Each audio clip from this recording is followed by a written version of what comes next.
Сәлем достар, мен нейрогимнастиканы әр өзімнің коррекциялық сабақтарымда міндетті түрде қолданамын. Бұл нейрогимнастиканың пайдасы есте сақтау қабілетін арттырады, ойлау қабілетін жақсартады. Бұны тек қана балалар ғана емес, үлкен егде жастағы кісілер де жасай беруге болады. Міндетті түрде менімен бірге жасаңыздар.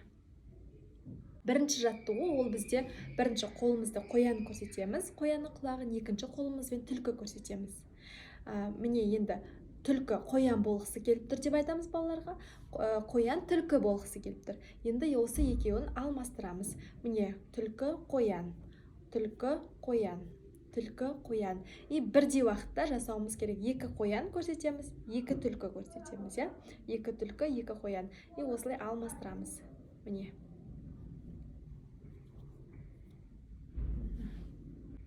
Екінші жаттығу ол бізде лайк және окей. Яғни лайк.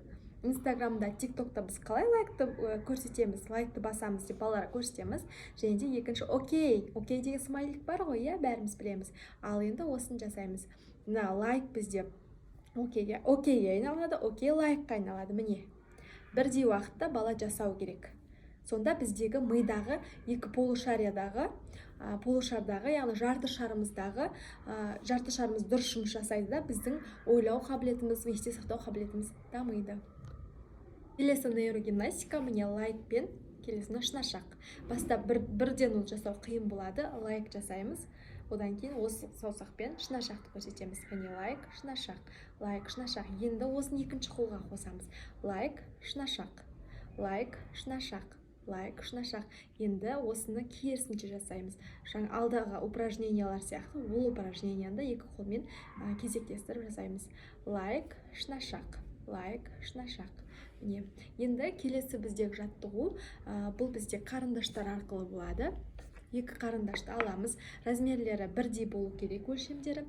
Міне осымен ұшынан бастап, екі қолмен аяғына дейін екі қолмен жасаймыз. Міне.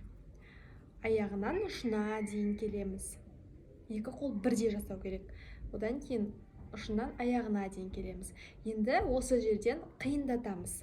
Мына бірінші қол ұшында тұрады, екінші қол аяғында тұрады. Міне қараңыздар. Енді ұшындағы тұрған аяғына келу керек, аяғында тұрған ұшына келу керек. Ал ондай болса кеттік. Міне, бірге жасап жатырмыз. Екі қол бірдей жасау керек. Біреуі бір-бірін күтіп тұрып қалмау керек. Кеттік.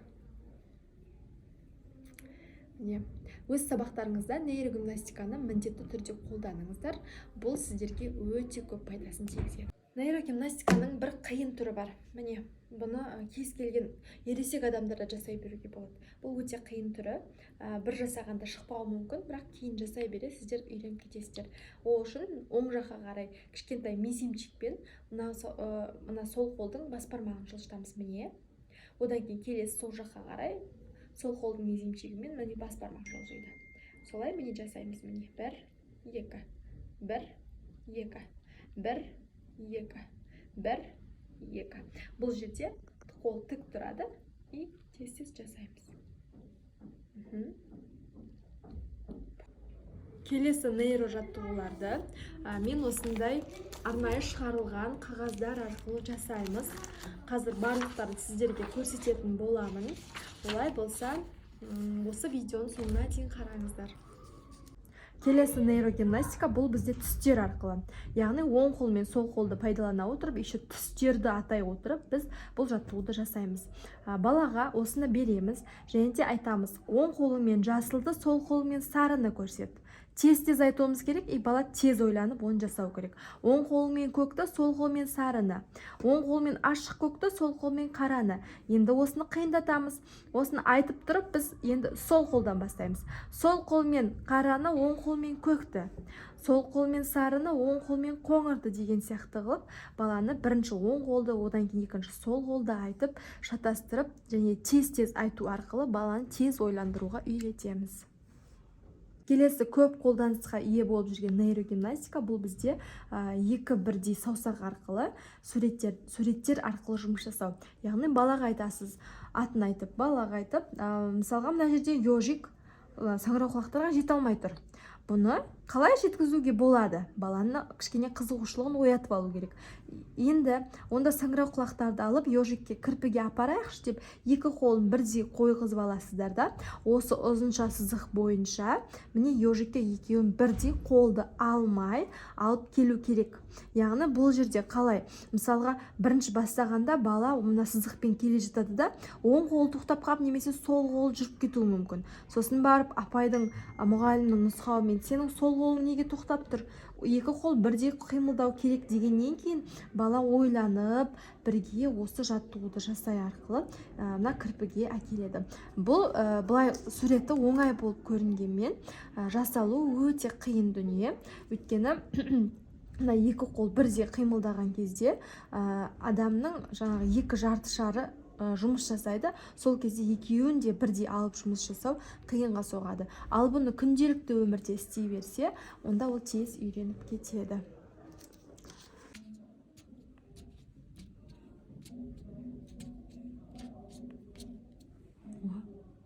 Бұл нейрогимнастикалардың сабақта алатын орны ерекше. Бұны тек қана сабақта емес, үйде де, үй жағдайында да өзіңіз жасауды міндетті түрде әдетке айналдырыңыз. Балалармен бірге, ересек адам болса, немесе тек қана үлкендерде, кішкентайларда жасай беретін мықты бір жаттығулардың бірі болып табылады. Егер де күнделікті үзбей жасаудың арқасында мықты нәтижеге жетуге болады. Назар салып көргендеріңізге рахмет. Менің каналыма подписаться етіп, лайк басып қойсаңыздар, нұр үстіне нұр болар еді. Рахмет.